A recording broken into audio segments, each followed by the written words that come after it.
大家问千万字，逐工要跟大家做伙来捌一日，时间咧过真紧，1万年又搁要过年，大家无用大饼扫，上惊穿油狗。今仔日要甲大家小解这一日就是狗，油狗的狗，读狗后狗第二条。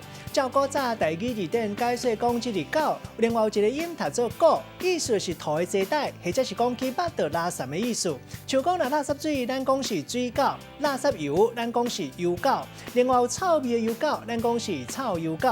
皮肤若是有皮肤病，较早有人讲是狗癣。另外古早阁有一个词，讲是狗过身，意思是身躯的油狗。带大家做伙来小解这两个词。头一个就是油狗，这是讲掉伫咧物件表面一寡油油的垃圾。第二个词读做臭油狗，意思是讲已经久来油油会臭、歹片、歹清的垃圾。咱用一句话来举例，甲这两个词甲做伙。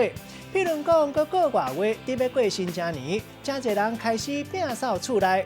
一般家庭主妇普遍认为灶骹上解搞工，特别是油垢歹清、臭油口就搁较晦气。今仔日小解这一日读做狗，另外阁有一个音读做狗，提供予观众朋友来参考。